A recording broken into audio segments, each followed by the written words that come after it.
भी बड़ा दौलत वाला हो जा, लेकिन मेरे हुजूर से बड़ा नहीं हो सकता है, मेरे हुजूर से बड़ा नहीं हो सकता। कैसे रिश्ते मेरे हुजूर ने निभाए, कुर्बान जाओ हुजूर की कसम खुदा की। दीन दिया तो दीन बेमिसाल दिया, और अगर अखलाक दिया है तो अखलाक भी बेमिसाल दिया। बेशक सुभान अल्लाह। कायनात में हुजूर जैसा अखलाक नजर ही नहीं आता, बेशक नहीं आता नजर। अल्लाह अकबर, कैसा अखलाक हुजूर का। इजाजत है बता दूं, 5 मिनट है आपके पास? बिल्कुल बिल्कुल जी, है ना अभी? जी जी, अगर तैयार हैं तो कहते हैं या रसूल अल्लाह, या रसूल अल्लाह। अल्लाह सलामत रखे। मैं सोच रहा था सो गए, लेकिन बड़ी गहराई के साथ आप सुन रहे हैं। अल्लाह आपको सलामत रखे। जरा मोहब्बत से कहते हैं या रसूल अल्लाह, या रसूल अल्लाह। और जवानों जैसी जवानी है ना, फिर वैसी आवाज भी निकाल लिया करो। हाँ, वैसी आवाज भी निकाल लिया करो। हम चौराहे पे खड़े होते हैं तो एक बंदा पूरा चौराहे सर पे उठा लेता है। चाय की दुकान पे बैठ के 2 बंदे पूरा दिन शोर करते रहते हैं, मोहल्ले वाले तंग आ जाते। वहां लोग कहते हैं ये चुप जाए तो नहीं चुपते, यहाँ लोग कहते हैं बोले तो बोलते नहीं। उल्टा क्यों करते? जरा सारे कहते हैं या रसूल अल्लाह, या रसूल अल्लाह। अल्लाह सलामत रखे। मैं रिश्ते बता के बात खत्म कर लूं। एक आखिरी, कायनात में मेरे हुजूर से बड़ा कोई है नहीं, है ना? नहीं, हुजूर की कोई सगी बहन नहीं थी। कुछ लोग बहनों का हक बेच के मार के हज करने जाते हैं, अल्लाह हैं, हज करके आते हैं बहनों का हक खा के, और कहते हैं ऐलान करना हाजी समीर आए हैं। ये भी तो एक बार कहते हैं कि हक खोर समीर आया है। बेटी का हक खा के हज करके आया था मैं, बताना एक बार। ये बताते हुए कलेजा पानी होता, हाजी समीर आए हैं, हाजी बशीर आए, कब्र में आ बेटे, पता चलेगा कहां से आया है। हाँ, किसी का हक न खाया कर। मेरे हुजूर की कोई सगी बहन थी? बोले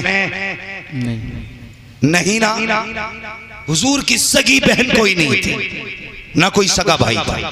क्यों नहीं था? मुफस्सिरीन फरमाते हैं अगर भाई या बहन होते तो वो हुजूर को भाई कहता। सगा भाई भी हुजूर को भाई कहे, ये खुदा की गैरत को गवारा नहीं है।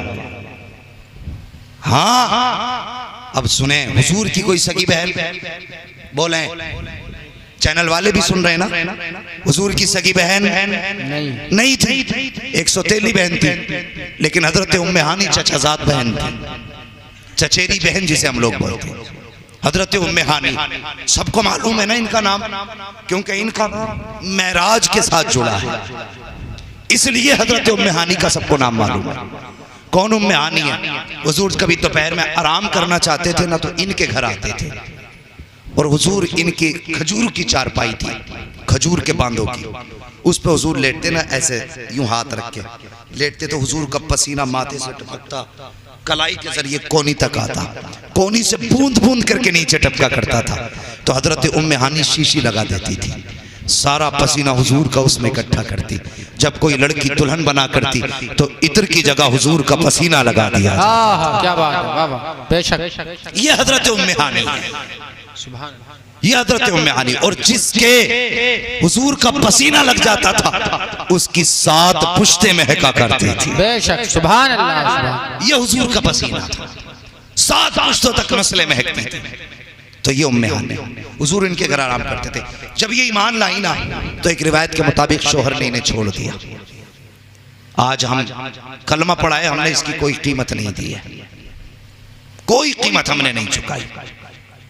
आज बंदे मुसलमान कहलाते हुए शर्माते हैं अपने आप को। कल पिट पिट के वो कहते थे हम मुसलमान हैं, चर्बी पिघलती थी कहते थे हम मुसलमान हैं। मुश्किल उस दौर में था मुसलमान होना। लोग कहते हैं आज मुश्किल, आज क्या मुश्किल है भाई? उन्होंने पत्थरों पे नमाजें पढ़ी, आज एसी में बंदे को मुश्किल लग रहा है। एसी लग रही है, कालीन बिछवा दी मुतवल्लियों ने, आओ भाई पढ़ो नमाज, हम एसी चलवाएंगे, जनरेटर चलवाएंगे, लेकिन फिर भी बंदा कहता बड़ा मुश्किल होता गर्मी में नमाज पढ़ना। आज मुश्किल है? या तब मुश्किल था जब कोड़े मारे जाते थे, तब मुश्किल था जब चटाई में लपेट करके धुएं की धुनी दी जाती थी, दम घुट जाता था, तब मुश्किल था ना। अल्लाह अकबर। उम्मे हानी ईमान लाही, शोहर ने छोड़ा, अकेली रह गई। हुजूर हिजरत करके मदीना शरीफ आ गए। 10 साल हुजूर के बगैर हजरत उम्मे हानी ने गुजारे। कोई कमाने वाला नहीं था, आज लोग पैसों के लिए कमाते हैं, कल लोग रोटी के लिए कमाया करते थे। सबसे बड़ा अमीर वो होता था जिसके घर में पेट भर के खाना होता था। आज खाने देखो, एक एक भगोने भर के फेंके जा रहे हैं बने बनाए खाने। कभी हिसाब लगाया अगर ये खाना किसी यतीम गरीब के मुंह तक चला जाता तो कितने वक्त का उसके भूख का इंतजाम हो जाता? कभी हम नहीं सोचते, कभी ख्याल नहीं आता हमें। 10 साल इंतजार किया उम्मे हानी ने, 10 साल के बाद हुजूर तशरीफ लाए। फतह मक्का हुआ। जब मक्का शरीफ में हुजूर तशरीफ लाए ना, तो आज हजारों तलवारें हुजूर के साथ थी, हजारों तलवारें। जब मक्के की गली में गुजरे, उम्मे हानी के बच्चे की निगाह पड़ी, देखा, देख करके घर की तरफ दौड़े, कहने लगे माँ जिसको तू भाई कह के पुकारा करती आज हमने उसे देखा है।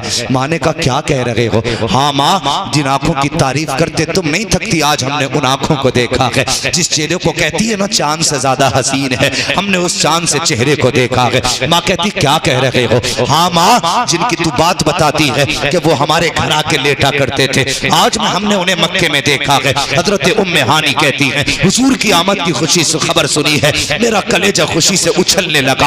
अचानक बच्चे कहते हैं ए माँ, कल वो गुर्बत का दौर था जब हमारे घर आके बैठा करते थे। ए माँ, तू कहती है तुझसे उनका बहन भाई का रिश्ता है, क्या आज वो सरदार बन के आए हैं? आज भी अपनी गरीब बहन के घर आएंगे? ए माँ बताना, आज उन्हें अपनी गरीब बहन का घर याद होगा? उम्मे हानी कहती है जब बच्चों ने इतनी बात कही थी तो मैं शशोपंज में थी। अगर हाँ कहती हूँ, नहीं आए तो क्या होगा? ना कह देती हूँ, आ गए तो क्या होगा? कहती मैं सोच ही रही थी कि मेरे मुंह से निकल गया बेटे वो जरूर आएंगे। कभी इतनी बात कही थी, थोड़ी देर गुजरी है कि दरवाजे पे दस्तक होती है। मैंने कहा मंदक कलबाब, दरवाजा किसने बजाया? आवाज आती है अना मुहम्मद रसूलुल्लाह का। जैसी इतनी आवाज आई है मेरे बच्चों ने छलांग लगाई, जाके कोई हुजूर के कदमों से लिपट गया, कोई दामन से लिपट गया। कहती हुजूर ने पर्दा हटाया, मैं आका को देख रही थी, आका मुझे देख रहे थे। कहती मुझे आंखों पे भरोसा ना था, लगता था जैसे कोई ख्वाब नजर आ रहा हो। अल्लाहु अकबर। कहती हुजूर मुझे देखते रहे। उसके बाद सरकार ने फरमाया उम्मे हानी घर पे ही खड़ा रखोगी या अंदर आने की भी इजाजत दे दोगी? कहा जैसे हुजूर ने इतना कहा है। मैंने कहा या रसूल अल्लाह, ये घर भी आपका है, हम भी आपके हैं, इजाजत की जरूरत क्या है? अंदर तशरीफ ले आइए। अब सुने वो बेगैरत भाई जो बहन के घर जाके बिस्तर झाड़ा करते हैं, कान खोल करके सुने। उम्मे हानी कहती है जब हुजूर अंदर आए हैं मेरे घर में बिछाने के लिए बिस्तर भी ना था, चारपाई भी ना थी। आका आए हैं, आपने दाएं बाएं देखा, एक टूटा हुआ चटाई का टुकड़ा पड़ा था, बोरिया पड़ा था। कहते हुजूर उसी पे आके बैठ गए। कहती मुझे पैदा करने वाले की कसम, हुजूर ने कर्ज तक नहीं झाड़ी है। आज मक्के के फाते बन के आए हैं, लेकिन बहन के दरवाजे पर आए हैं तो दरवाजे पे आने के बाद आप बगैर मर्जी की इजाजत के अंदर दाखिल भी नहीं होते हैं, बगैर बिस्तर को झाड़े उसी चटाई पे बैठ जाते हैं। उम्मे हानी कहती है मैं हुजूर की सादगी देखती तो देखती रह गई। उसके बाद आका कहते हैं गुमान तो मेरा ये था सरकार मक्के में आए हैं, बड़े बड़े सरदारों ने इंतजाम किया है, लोग राहों में खड़े थे, किसी अमीर के यहाँ दावत रखी होगी, कहीं आका ने खा लिया होगा। लेकिन कहती कुर्बान जाऊं मैं उस लहजे के जब आका ने मुझसे कहा था उम्मे हानी भूख लगी है कुछ खाना नहीं खिला होगी। कहा जब आका ने इतना कहा है, कहती मैं फौरन उठी हूँ, जाकर के किचन में चली गई। मैंने किचन में जाकर के एक एक बर्तन तलाश किया, कहा कुछ भी ऐसा ना था जो मुस्तफा को बना के खिला देती। कई दिन का तो बच्चों का फाका था, बनाने के लिए कुछ भी ना था। लेकिन मैं शर्म की वजह से जब किचन के अंदर रुक गई, आका करीम तो दिलों के हाल जानने वाले हैं, सरकार फरमाते हैं उम्मे हानी कुछ भी ताजा ना बनाना, जो रखा हो वही लेके आओ। कहते जब सरकार ने इतना कहा जो रखा है वही लेके आओ, मुझे याद आया मेरे घर में एक जौ की रोटी का टुकड़ा है जो कई दिन का रखा हुआ है। कहती मैंने वो टुकड़ा उठाया, थोड़ा सा प्याली में सिरका लिया, जाके आका की बारगाह में पेश कर दिया। या रसूल अल्लाह मैंने ये लाई हूँ, आका करीम के आगे रखा। अब सुने जब बहन की रोटियां देख करके माथे पे लकीरें डाला करते हो, उम्मे हानी कहती है सरकार ने रोटी को देखा, चेहरे पे लकीर नहीं आई, माथे पे बल नहीं आया, आंखों में गुड़ी नहीं आई है, बल्कि रोटी को देखा मुस्कुराती है। उम्मे हानी कहती है मुस्तफा ने मुश्किल से टुकड़ा तोड़ा, तोड़ने के बाद उसको सिरके में भिगोया, भिगोने के बाद मुंह में रखा। कहती मैं देख रही थी चबाने में आका को दिक्कत हो रही है, लेकिन चेहरा नहीं बिगाड़ा है, गुस्सा नहीं किया है। हुजूर चबाते जा रहे हैं, मुस्कुराते जा रहे हैं, चबाते जा रहे हैं, मुस्कुराते जा रहे हैं। उम्मे हानी कहती है आका ने पानी के जरिए बड़ी मुश्किल से वो रोटी का टुकड़ा खाया, और जब खा चुके तो ये नहीं कहा था ये क्या खिलाया है, बल्कि हाथ उठा के कहते हैं या अल्लाह तेरा शुक्र है जो लजीज खाना तूने 10 साल पहले इनके दस्तरखान पे खिलाया था, वही लजीज खाना आज तूने फिर से खिला दिया। नारे तकबीर, नारे रिसालत, उलमाए अहले सुन्नत, मसलके आला हज़रत, नारे तकबीर, नारे रिसालत। बहुत अच्छे, जिंदाबाद जिंदाबाद। ये किरदार मेरे हुजूर ने दिया। हाँ, मुहर्रम शरीफ का महीना निकला, लोगों ने 15 दिन लंगर किए। एक ने मुझे बुलाया फाता के लिए और बड़ी हंस के कहने लगा हुजूर 15 दिन हो गए आपकी दुआओं से भी आग नहीं बुझी है चूल्हे की।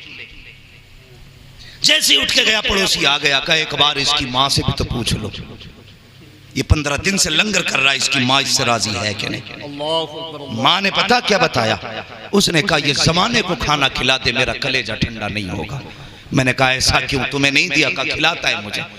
कहा तुम नाराज क्यों? उसने कहा 5 साल हो गए ये मेरी बेटी को बुला के नहीं लाया है।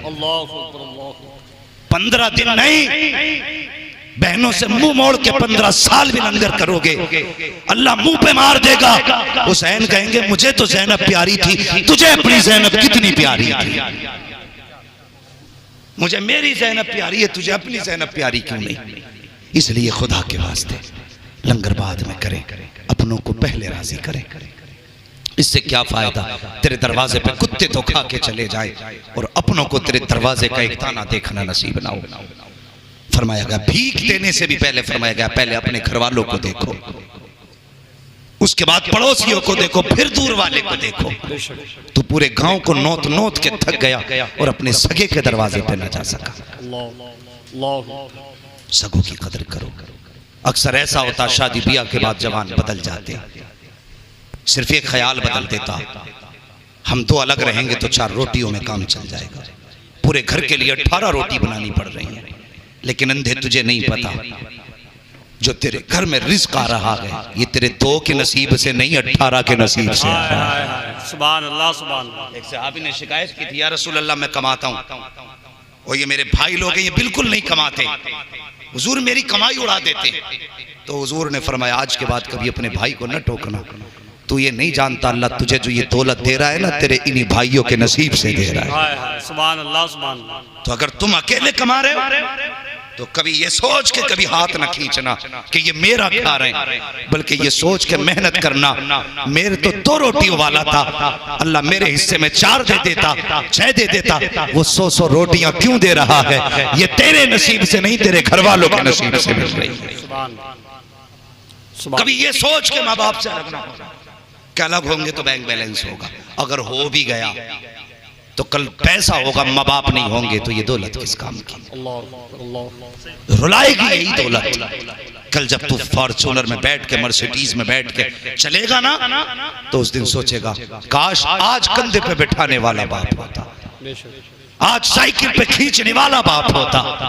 अल्लाह की कसम तू पराडों में बैठ करके 36,000 किलोमीटर सफर करा, मजा नहीं आएगा। बाप को 10 मिनट के लिए गाड़ी में बैठा, शहर की 4 गलियां घुमा दे, अल्लाह तुझे जमाने भर के सैर और तफरीह का सुकून घर में अता फरमा दे। क्यों नहीं सोचते हम ऐसा? क्यों गलत सोचते हैं? किसी की भी बेटी आके हमें पढ़ा देती है, क्या है जी मैं पूरे परिवार का काम नहीं कर सकती, मुझे अकेला रहना है, तूने भी दामन झाड़ा माँ से अलग हो गया। खुदा के वास्ते माँ बाप न छोड़ना, कामयाब रहना चाहते हो तो माँ बाप न छोड़ना।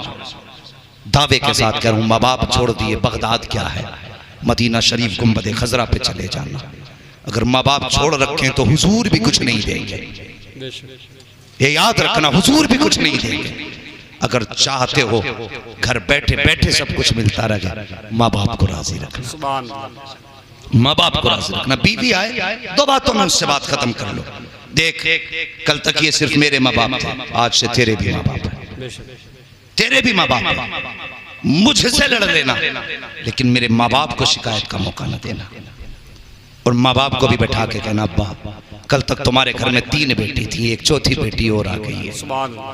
जैसे तुम अपनी बेटियों की गलती देख के पर्दा डालते थे, आज के बाद अगर चौथी बेटी से गलती हो जाए तो इस पे भी पर्दा डाल देना।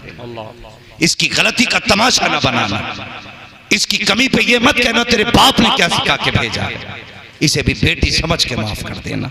दोनों को ये सबक पढ़ाना है। और न माँ के कहने में आके बीवी पे जुल्म करना है, न बीवी के कहने में आके माँ पे जुल्म करना है। दोनों से ऐसे बात करनी है कि दोनों राजी रहे, दोनों के बीच की दीवार न बनना। अगर बन सको तो दोनों के बीच का पुल बन जाना, पुल बनना, दीवार न बनना। वरना घर टूटते हैं तो फिर जुड़ा नहीं करते, घरों की रौनकें चली जाती हैं। घर वही होते हैं जिसमें दीवारें नहीं होती। जब दीवारें खिंच जाती हैं तो फिर घर घर नहीं रहते, वो फिर घरुए बन जाते हैं। समझ गए मेरी बात? और जिंदगी के किसी भी मोड़ पे अगर जरूरत पड़े, हुजूर का किरदार देखना, अपने नबी की जिंदगी देखना। हुजूर ने माँ की गोद से लेकर कब्र तक की सीरत दी है। किसी गोशे में हमें हुजूर ने भूखा प्यासा नहीं रखा है। डॉक्टर इकबाल ने कहा था, तेरे दामन में है किस लालो जवाहर की कमी, तू किसी और के दामन की तरफ क्यों देखे? तुझे क्या है जो हुजूर ने नहीं दिया? तुझे जब सोने का तरीका हुजूर ने दिया है, और मरने तक का हुजूर ने तुम्हें सलीका दिया है, तो फिर कमी क्या रह गई? कोई कमी नहीं है। अगर उलझने आ जाए, 4 मशवरे वाले ना बैठाना, हुजूर की सीरत की किताब लेके बैठ जाना और ये देखना जिंदगी के इस मोड़ पे हुजूर ने कैसे जिंदगी गुजारी थी। कसम खुदा की, 70 लोगों के मशवरे में वो मजा नहीं आएगा जो हुजूर की जिंदगी की एक लाइन तेरी जिंदगी बदल देगी। करेंगे इंशाअल्लाह ऐसा ही? हुजूर का किरदार अपनाएंगे जवानों? बोलो इंशाअल्लाह। और सच्ची यारी अगर करनी है तो हुजूर से करो। आज जलसा हुजूर के नाम का करके कह दो, दुनिया वालों हमने तुम्हारी ख्वाहिशों को ठोकर मार दी है, हुजूर की ख्वाहिश को जिंदा रखा है। मर के कब्र में पहुंचोगे, कसम खुदा की, आज दूल्हा हो कल दूल्हा रहोगे, परसों दूल्हा रहोगे, 20, 30, 40, 50, 60, 70, 80, 90, 100, बस जाना कब्र में ही है। आज उनसे यारी निभा के जाओ। मर के कब्र में पहुंचोगे, चेहरा कफन से बाद में खोला जाएगा, मदीने वाला तुम्हारी कब्र में पहले आ जाएगा। असल जिंदगी तो मरने के बाद है। तो ऐसी जिंदगी गुजारे। आज की इस महफिल में जितने लोग तशरीफ लाए, अल्लाह सबका आना कबूल फरमाए।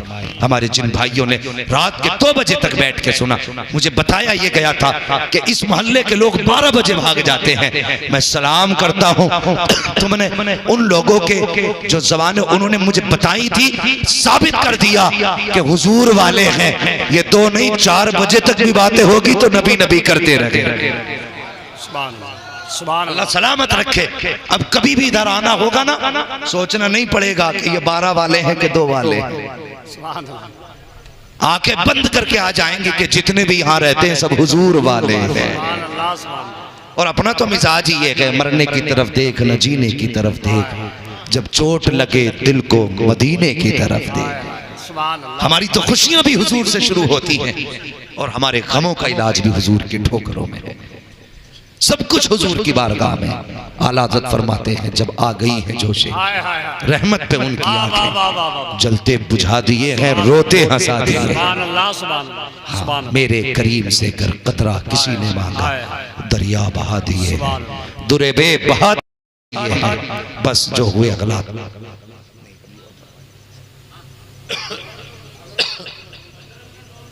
नहीं भाई, अब 2 बज चुके, मुझे भी सफर करना है। हाँ, मैं थोड़ा आराम भी करना है मुझे। इंशाल्लाह कभी ऐसे वक्त से आएंगे कि जब यूपी में ही रहना होगा तो इंशाल्लाह 1.5 घंटा भी बोल देंगे, कोई फ़र्क नहीं पड़ता है। हाँ, सुबह दिल्ली पहुंचना है मुझे, थोड़ा सोना भी है। बस फरमाया गया, मेरे महबूब की ज़िंदगी तुम्हारे लिए बेहतरीन नमूना है। किरदार अपनाए हुजूर का, अखलाक अपनाए हुजूर का। बेटियों को वो बातें समझानी है जो मैंने कही है, बेटों को वो बातें समझानी है जो मैंने कही है, और नौजवानों बीवी को वो बात समझानी है जो मैंने कही है, माँ बाप को भी वो समझाना है जो मैंने कहा है। ये समझाइए, घरों को जन्नत बनाइए। कसम खुदा की तावीज के लिए मज़ारों पे खा मारे ठोकरे खाते फिरते हो ना, कोई ज़रूरत नहीं रह जाएगी। मुसीबत आना माँ का दामन पकड़ के बैठ जाना, उस वक्त तक दामन न छोड़ना जब तक माँ हाथ न उठा दे। फिर देख 1000 तावीज एक तरफ, माँ की ज़बान का जुमला एक तरफ। सुभान अल्लाह, सुभान अल्लाह। इसलिए करेंगे इंशाअल्लाह, इंशाअल्लाह। बोलो इंशाअल्लाह। बस जो हुए गलत उनको माफ फरमाए रब्बे कायनात। जिंदगी ने दिया साथ, फिर होगी मुलाकात। चमन रहा फूल खिलेंगे, जिंदगी रही फिर मिलेंगे। मुसाफिर हैं हम भी, मुसाफिर हो तुम भी, किसी मोड़ पर फिर मुलाकात होगी। फकीरान आए सदा कर चले, सदा खुश रहो ये दुआ कर चले। सारे लोग कलमा शरीफ पढ़ लीजिए, ला इलाहा इल्लल्लाह मुहम्मद रसूलुल्लाह व मा अलैना इल्लल बलाग। अस्सलामु अलैकुम व रहमतुल्लाहि व बरकातुहू।